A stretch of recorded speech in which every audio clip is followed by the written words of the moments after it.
નમસ્કાર ખેડૂત મિત્રો, આજે આપણે વાત કરશી જમીનના પ્રકાર અને ખાતર વિશેની.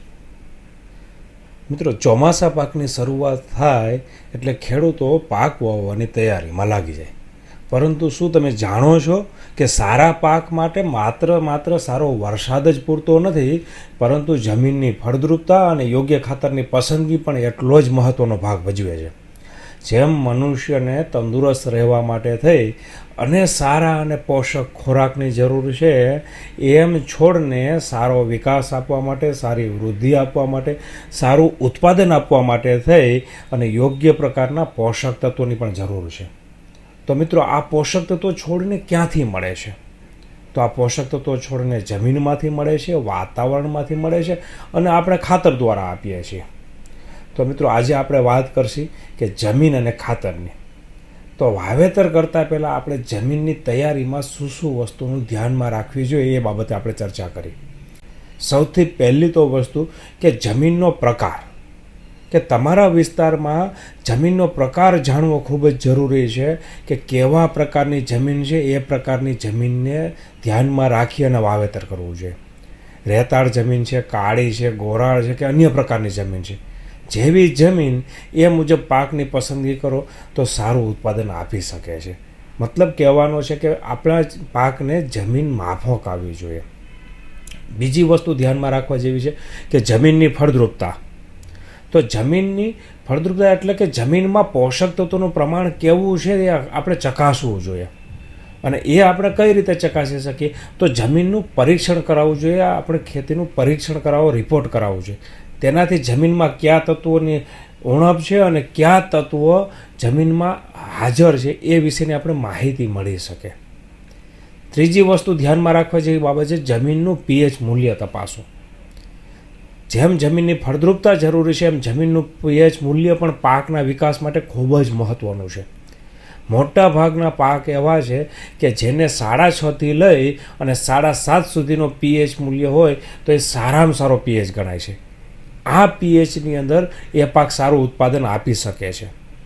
એના માટે જમીનનું આપણું પરીક્ષણ કરાવો, રિપોર્ટ કરાવો. એમાં પીએચ છે 6.5 કરતાં ઓછું અથવા તો 7.5થી વધારે આવતું હોય તો એ પીએચને સમતળ કરવા માટે થઈને પગલાં લેવા જોઈએ. ત્યાર પછી છે કે આપણી જમીનમાં પાણીનો નિકાલ હોવો જોઈએ. મિત્રો, ખેતરની અંદર છે વરસાદ પડે એટલે પાણી ભરાઈ જતું હોય, અને પાણી ભરાઈ જવાના લીધે પાકની અંદર બગાડ થવાની, નુકસાન થવાની ઘણી બધી સમસ્યા થાય છે. તો વરસાદના પાણીનો અગાઉથી નિકાલની વ્યવસ્થા આપણે કરવી જોઈએ. મિત્રો, હવે આપણે વાત કરીશું ખાતર બાબતે કે ચોમાસું પાક માટે ખાતર વિશેની માહિતી આપું તો ચોમાસામાં વાવેતર કરવામાં આવતો પાક છે એમાં યોગ્ય ખાતરની પસંદગી અને તેનો ઉપયોગ ખૂબ જ મહત્ત્વનો છે.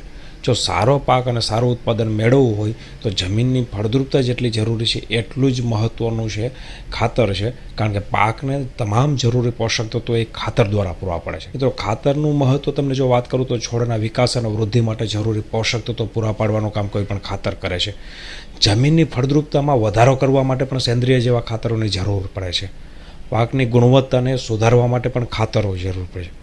રોગ અને જીવાતો સામે લડવાની ક્ષમતા, છોડની રોગ પ્રતિકારક શક્તિમાં વધારો કરવા માટે પણ અલગ અલગ પ્રકારના ખાતરો હોય છે. એટલે કે સારું ઉત્પાદન અને આવક મેળવવા માટે ખાતર પણ બહુ મહત્ત્વનો ભાગ ભજવે છે. જો ખાતર વિશે વાત કરીએ તો મુખ્યત્વે 2 પ્રકારના ખાતર હોય છે. એક તો સેન્દ્રિય ખાતર છે, એક રાસાયણિક ખાતર છે. તો સેન્દ્રિય ખાતરની અંદર શું સમાવેશ થાય? તો કે જે ખાતર છે કુદરતી સ્ત્રોતમાં બને છે એને સેન્દ્રિય ખાતર કહેવામાં આવે છે. કે છાણિયું ખાતર છે એ સેન્દ્રિય ખાતર છે, કે પશુઓના છાણ અને કચરામાંથી બનેલું ખાતર છે અને આપણે છાણિયું ખાતર કહીએ છીએ. બીજું છે એ કમ્પોસ્ટ ખાતર છે, જે ખેતીના કચરા, પાંદડા અને અન્ય કાર્બનિક પદાર્થના વિઘટનમાંથી બને છે. ત્યાર પછી એ વર્મી કમ્પોસ્ટ, જેને આપણે અળસિયાના ખાતર તરીકે ઓળખીએ છીએ, કે જે અળસિયા દ્વારા કાર્બનિક પદાર્થને પચાવી અને બનાવવામાં આવે છે. આ ખાતર ઉચ્ચ ગુણવત્તાવાળું ખાતર ગણાય છે. ત્યાર પછી એ લીલું ખાતર છે, કે પાક વાવતા પહેલાં જમીનમાં લીલા પાકને ઉગાડી અને એ પાકને જમીનમાં ભેળવી દેવામાં આવે છે, જેને આપણે લીલું ખાતર કહીએ છીએ. અને ત્યારબાદ ખોળનું ખાતર, એટલે કે તેલીબિયા જે પાક છે એમાંથી તેલ કાઢી નાખ્યા બાદ જે વધેલો ખોળ છે એનો ઉપયોગ ખાતર તરીકે કરી શકાય છે. હવે સેન્દ્રિય ખાતરનો ફાયદો શું છે? તો સેન્દ્રિય ખાતરનો મોટો ફાયદો છે કે જમીનની ભૌતિક અને રાસાયણિક ગુણધર્મો છે એમાં સુધારો કરે છે. સેન્દ્રિય ખાતરનો ઉપયોગ કરવાથી જમીનમાં પાણીનો સંગ્રહ કરવાની શક્તિ વધે છે. સેન્દ્રિય ખાતરનો ઉપયોગ કરવાથી જમીનમાં સૂક્ષ્મ જીવોની સંખ્યામાં વધારો કરે છે.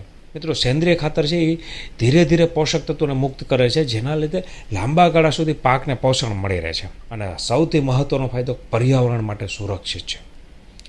ત્યારબાદ બીજું ખાતર છે એ રાસાયણિક ખાતર છે. રાસાયણિક ખાતરમાં કયા કયા ખાતરનો સમાવેશ થાય છે? તો જે ખાતરને કારખાનાની અંદર રાસાયણિક પ્રક્રિયા દ્વારા બનાવવામાં આવે છે, આવા બધા ખાતરના રાસાયણિક ખાતરનો અંદર સમાવેશ થાય છે, જેની અંદર નાઇટ્રોજન, ફોસ્ફરસ અને પોટાશ ખાતરનો સમાવેશ થાય છે, કે યુરિયા છે, ડીએપી છે, આ બધા ખાતર. મિત્રો રાસાયણિક ખાતરનો જરૂર કરતાં જો વધારે ઉપયોગ કરવામાં આવે તો આપણી જમીન છે એની ઉત્પાદન ક્ષમતા. મિત્રો ચોમાસા પાક માટે આપણે ખાતરની પસંદગી અને ઉપયોગમાં ધ્યાનમાં રાખવાની બાબત વિશે વાત કરી તો પહેલાં અગાઉ પણ આપણે વાત કરી કે જમીનનું પરીક્ષણ. જેમ જમીનનું પરીક્ષણ જમીન માટે મહત્ત્વનું છે એટલું જ મહત્ત્વનું ખાતર માટે પણ છે, કારણ કે જમીનનું પરીક્ષણ કરવાથી આપણી જમીનમાં કયા પોષક તત્વોની ઉણપ છે એ આપણને જાણવા મળે છે. તો એ પોષક તત્વોની ઉણપ છે એવા જ ખાતરનો આપણે ઉપયોગ કરી શકીએ, જેના લીધે આપણા ખર્ચની અંદર ઘટાડો થાય છે. તો બીજી વસ્તુ ધ્યાનમાં રાખવાની પાકની જરૂરિયાત. દરેક પોષક તત્વોની જરૂરિયાત અલગ અલગ હોય છે. જેમ કે કઠોળના પાકને નાઇટ્રોજનની જરૂરિયાત ઓછી હોય છે, જ્યારે ધાન્ય પાકને નાઇટ્રોજનની જરૂરિયાત વધારે પડે છે. તેથી તમે જે પાક વાવવાના હોય તેવા પાકને અનુલક્ષીને ખાતરનો ઉપયોગ કરો. વસ્તુ ત્યાર પછીની છે ખાતરની માત્રા. તો જમીનનું જે આપણે પરીક્ષણ કરીએ અને જે પરિણામો આવે એ પરિણામોના આધારે આપણે ખાતરની માત્રા નક્કી કરવી જોઈએ કે યોગ્ય માત્રામાં ખાતરનો ઉપયોગ કરવામાં આવે. કોઈ પણ ખાતર હોય, ચાહે સેન્દ્રિય ખાતર છે કે રાસાયણિક ખાતર છે, એનો જરૂરિયાત કરતાં વધારે માત્રામાં ઉપયોગ કરવો એ આપણે નુકસાનકારક છે. ત્યાર પછી છે ખાતર આપવાનો સમય. તો ખાતર ક્યારે આપવું એ પણ મહત્ત્વનું છે. કેટલાક ખાતર મિત્રો એવા છે કે જેનો ઉપયોગ આપણે વાવેતર સમયે કરવાનો છે, જ્યારે કેટલાક ખાતર એવા છે જે પાકના વૃદ્ધિ અને વિકાસ માટેના તબક્કામાં ઉપયોગ કરવાનો છે, જેનાથી આપણે છોડનું વૃદ્ધિ અને વિકાસ થતું હોય. તો યોગ્ય સમય યોગ્ય ખાતર આપો.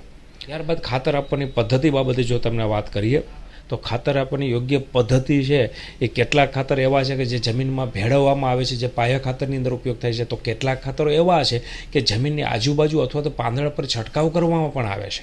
મિત્રો સેન્દ્રિય ખાતર અને રાસાયણિક ખાતર આ બંનેનું સંકલન કરી અને પણ આપી શકાય છે, જેનાથી આપણા છોડને જરૂરી પોષક તત્વો પણ મળી રહે છે અને જમીનની ફળદ્રુપતામાં પણ વધારો થાય છે. ત્યારબાદ મેં એક મહત્ત્વની વાત તમને કરું તો અમુક સમય અંતરે આપણે પાકની ફેરબદલી કરવી જોઈએ.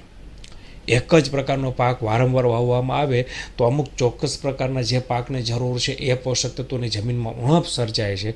એના બદલે જો પાકની ફેરબદલી કરવામાં આવે તો જમીનની અંદર પોષક તત્વોની ઉણપ રહેતી નથી. ત્યારબાદ પાણીની વ્યવસ્થાપન. ખાતર આપ્યા બાદ યોગ્ય સમયને યોગ્ય માત્રામાં પાણી આપવું પણ જરૂરી છે, જેથી પોષક તત્વો છે એ છોડના મૂળ સુધી પહોંચી શકે છે.